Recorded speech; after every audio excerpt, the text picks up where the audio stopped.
It's well before sunrise, the end of August, at the backcountry permitting office at Road's End in Kings Canyon National Park.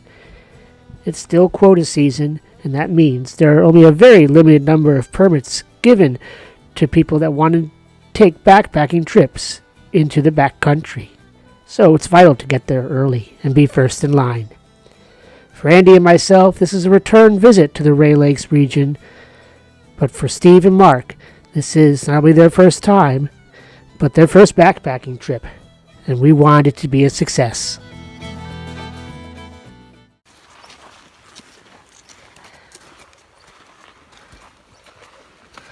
It's just a bit after 10 in the morning. We started about 9:50, and it's already pretty warm.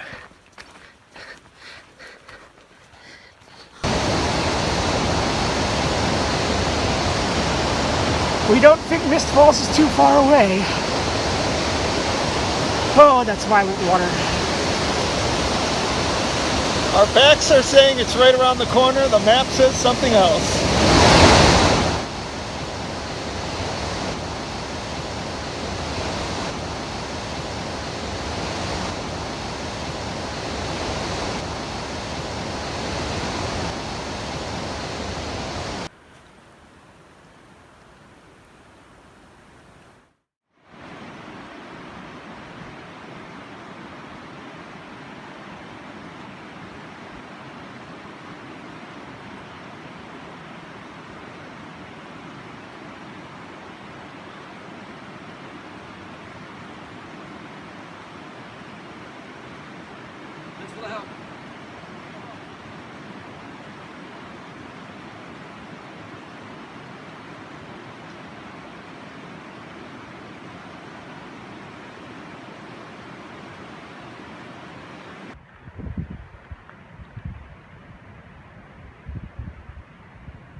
There is a lively population of black bears, some quite large, in the Sierra Nevadas.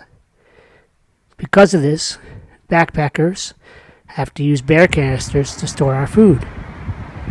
This bear was further away than you might think, but we were able to watch it for quite a while. There's no way he did not know we were there.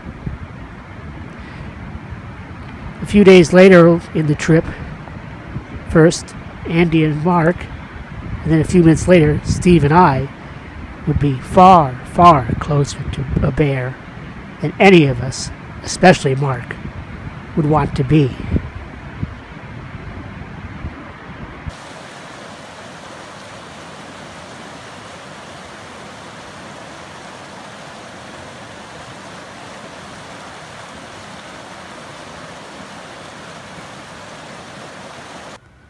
Looking back,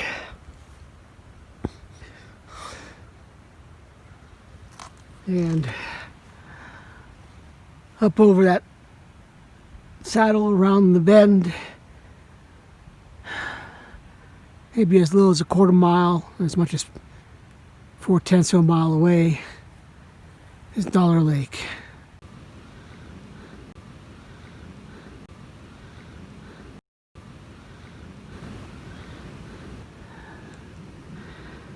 Well, this is Dollar Lake in the summertime as opposed to Dollar Lake in the spring, when Andy and I were last here. Everything was covered in snow.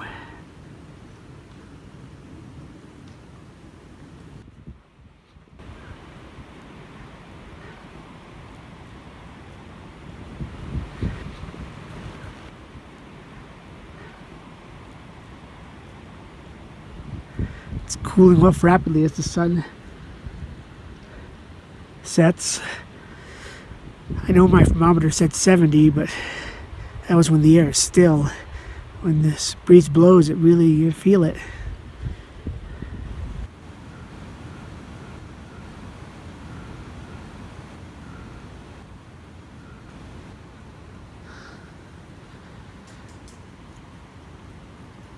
Well, after a mediocre sleep, this is the morning we've woken up to.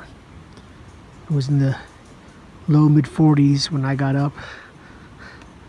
I'm sure it's a little warmer now. But then after that rock, the next big step is called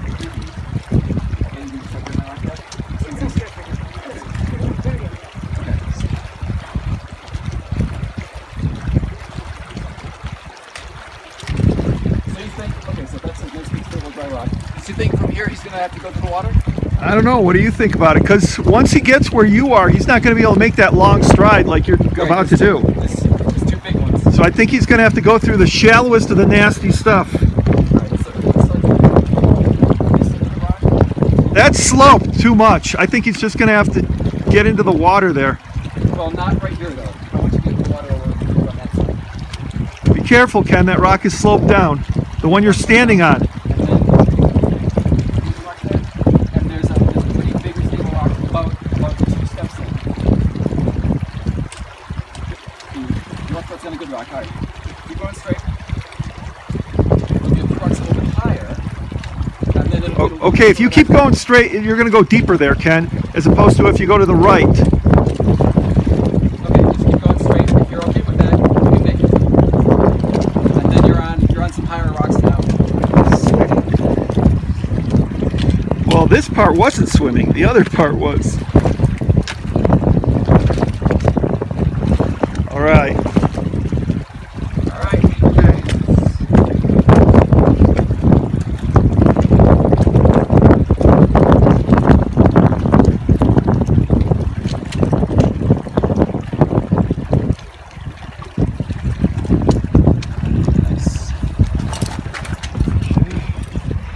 Everybody safely across. They're small, look like almost like catfish. Maybe a lot of things. They're not catfish, I don't know what they are. We got a lot of brown and rainbow trout out here. And they stock the lakes.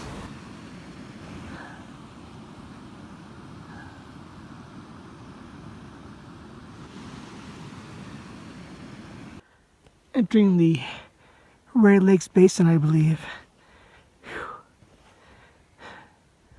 And it's easier going, but still hard. I think the pass is going to kick my butt tomorrow.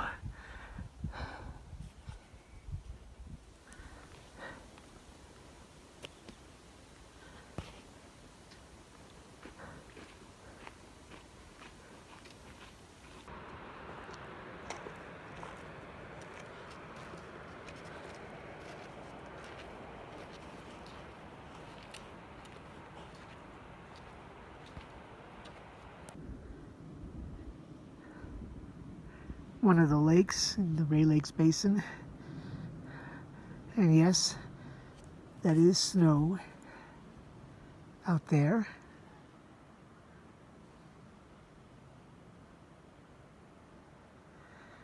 We got here, I think around 12:30. Maybe it was, I'm not sure actually, now that I think about what time it was. Spent what felt like an hour getting our tent set up, or at least that's how long it felt I set my tent up. Getting the rocks pounded, getting the stakes in, getting the rocks tied off to the guy lines, all that. A little thunder squall blew on through. Probably scared the bejesus out of some people we saw heading up the pass not long, about the time we got to this campsite. But fortunately it was short, so hopefully it didn't bother them too badly. I bet they're well over the pass by now, since it's 3:30, and that means they've been climbing for certainly at least 2.5 hours.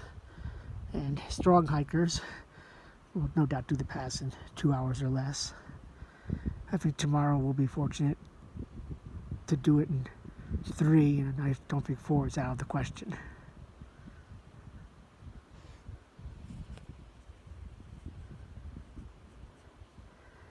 Andy and Mark have gone out for a day hike to 60 lakes. I'm just hanging out in camp. Steve's taking a nap.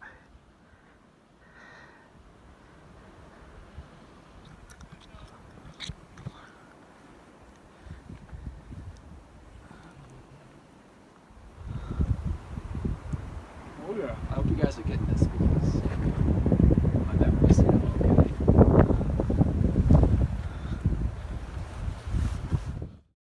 We are leaving the Rae Lakes Basin behind. Started climbing up Glen Pass at 7:30. It's windy out. Not too cold. It's probably in the 60s right now. I just had a gear failure. My hat strap just broke. The hat that I purchased in San Juan Islands. Oh well. Well, we're about a quarter of the way up. This is just a sampling of some of the scenery.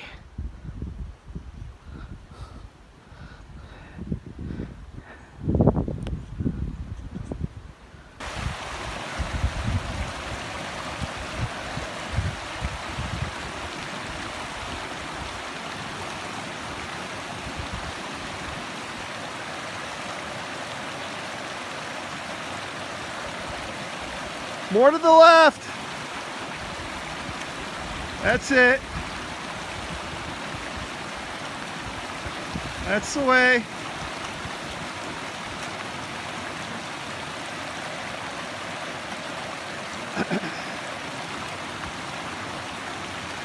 Keep going straight, just like that.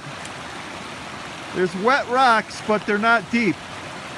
There you go. Find those peaks.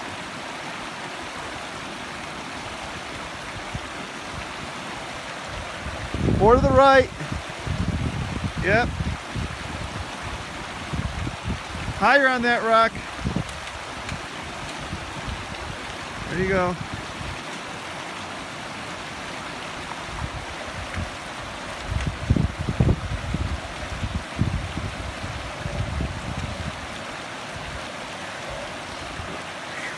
Go right by me, keep going.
This is the top of Glen Pass.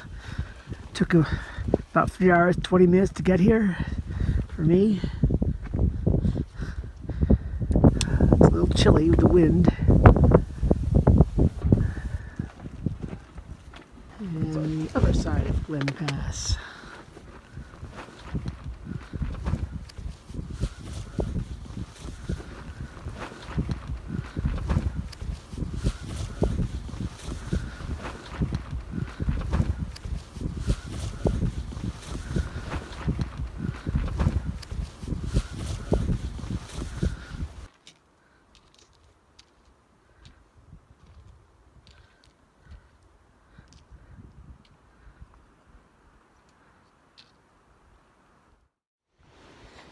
Heading down the trail, 6 or 7 miles today.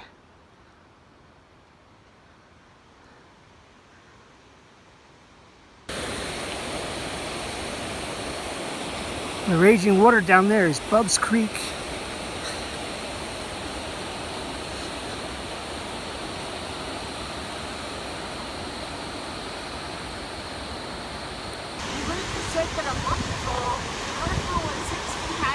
Yeah, oh yeah. Nice. For sure. Bottom of the water, you have the pressure in that rock. It's hot.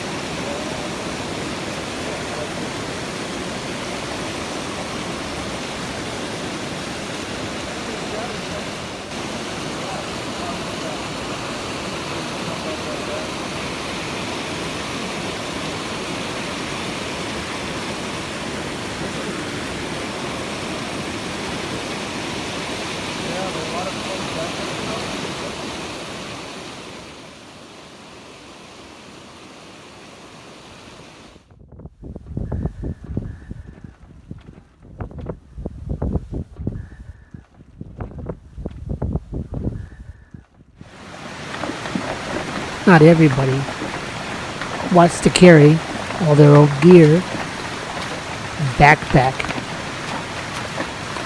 in the mountains of Sequoia and Kings Canyon National Parks.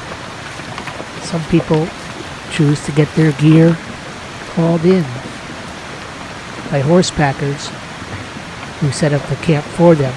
All they have to do is carry day packs and go from point to point. Certainly a different way of traveling, and I can see the appeal. No doubt they eat better, and they're certainly exerting themselves at least a little bit less than we had to. After all, we're carrying our backpacks. They're just carrying day packs. And letting the horsemen, and of course the horses and mules, at least I assume some of these animals are mules, do all the work. It's been a good trip. Coming to an end now. We're just a mile or so from the exit at Road's End.